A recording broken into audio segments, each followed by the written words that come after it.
This clip is brought to you by SaveWithConrad.com.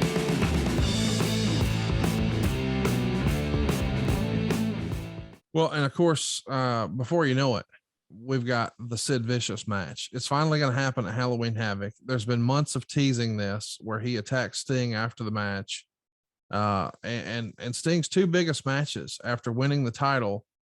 It's good workers making him look super strong. That's what got him over.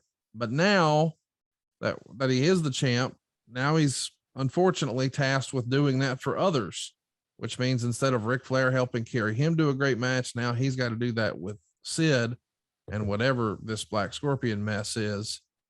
It almost feels like there is a creative disconnect, but I don't know another way to classify how just discombobulated this booking committee was in 1990 with everyone anxious because of Herd. Flair's playing hokey pokey. Ole's just writing random shit down on a pad. This is kind of the result, is it not? Yeah.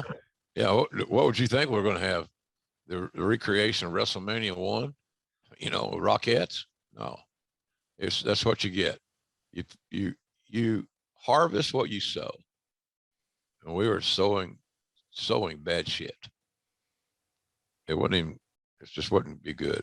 It would not be any cake that I would want to sample. And I like cake.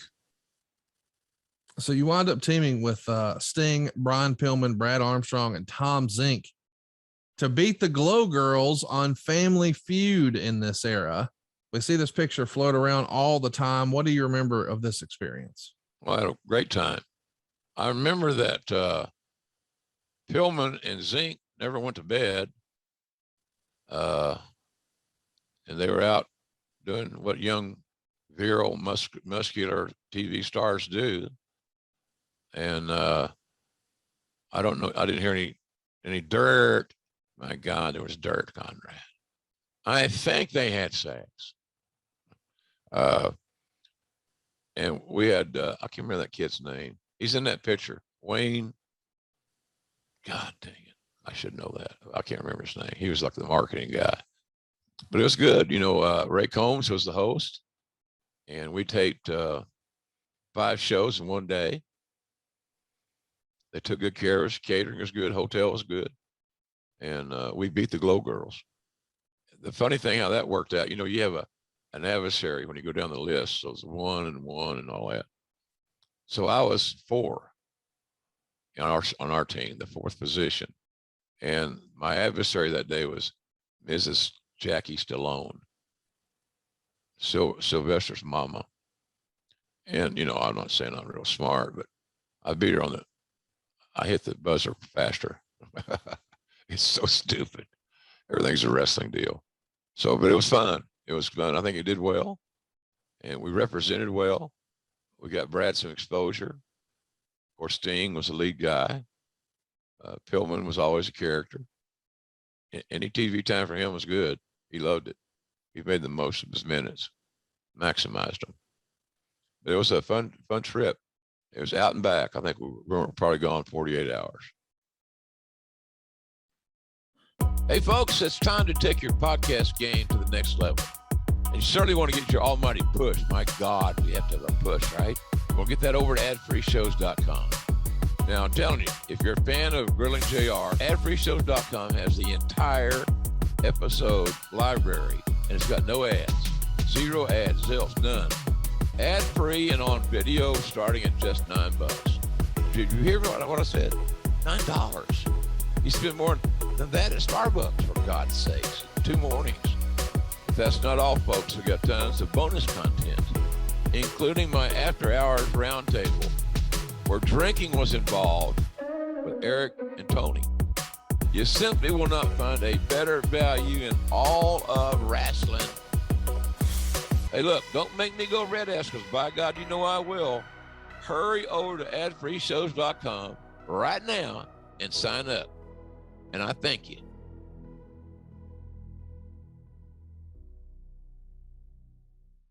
So let's talk about what's next. It's all about Sid Vicious, but Sid is trying to win the belt Black Scorpion is trying to win Sting's soul. And we're getting Oh. all these clues about who the Black Scorpion is. We're told that he's from his past and that there's something involving Tulsa. It just feels like we're just making shit up here. I think we probably were. I think you probably got the right idea, Connie. Bringing it Tulsa. Of course, that's where Sting got his second start. First start in Memphis. Rick Bassett sent him out there to work for Lawler and Jarrett. They didn't last long. They were considered busts. Cowboy took them because we needed bodies. Anytime you can get new talent, you hope that if it's a team, the best thing is for the team to get over and start drawing money. But the other thing that's more likely to happen is one of the two will spin out and become a big star. In this case, both Sting and Warrior became big stars, but Warrior didn't see eye to eye with Cowboy. He didn't believe in rules. Didn't work on time, little things like that. So then he went to work for Gary Hart in Dallas for Fritz, did Warrior.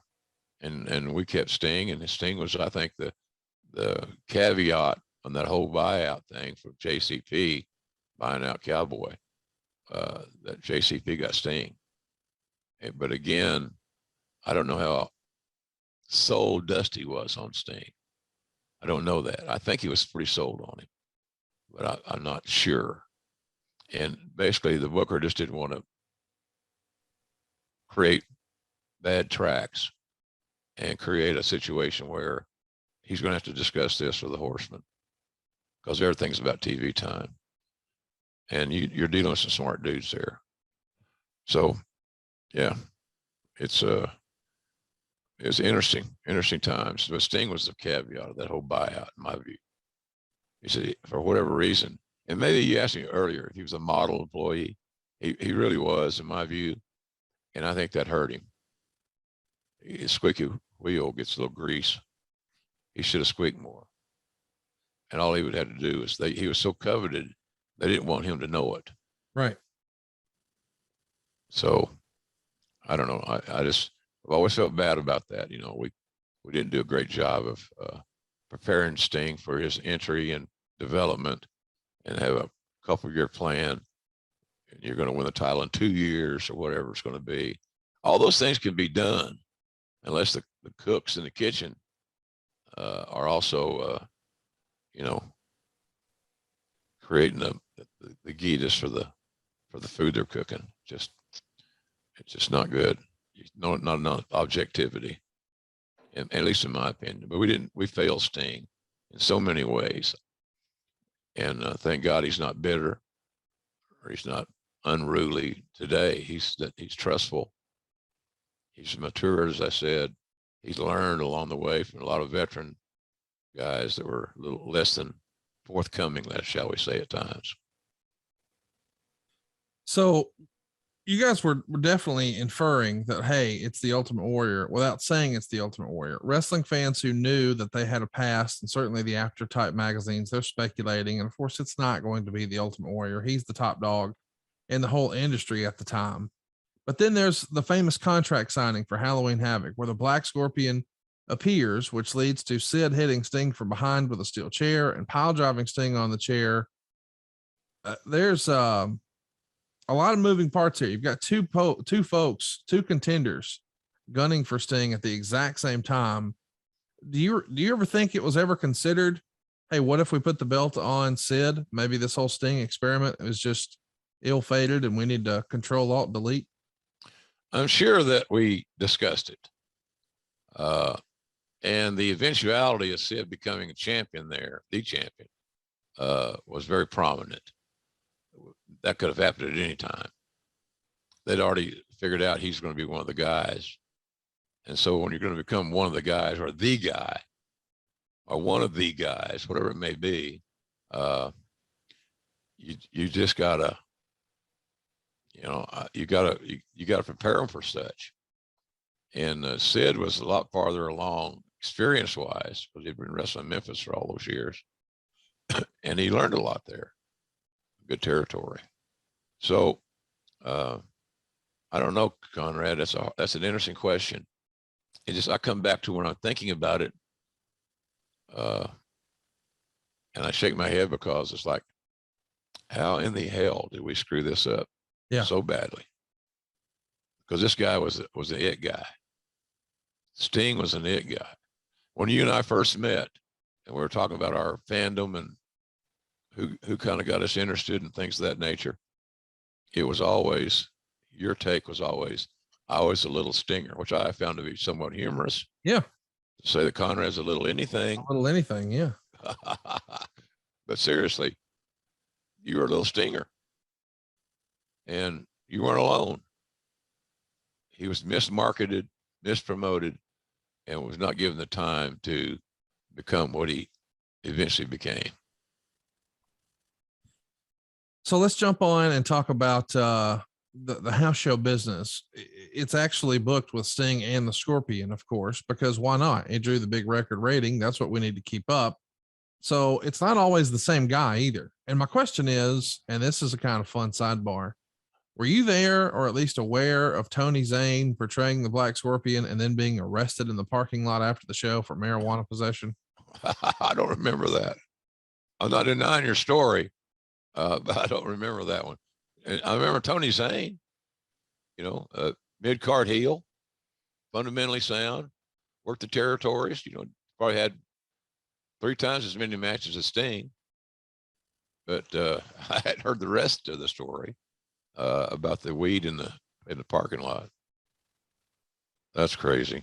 It is crazy. And it's also crazy that Starrcade, the granddaddy of them all, the precursor to WrestleMania, is going to be Sting versus Black Scorpion, because why not? It drew the biggest rating, even if it is silly.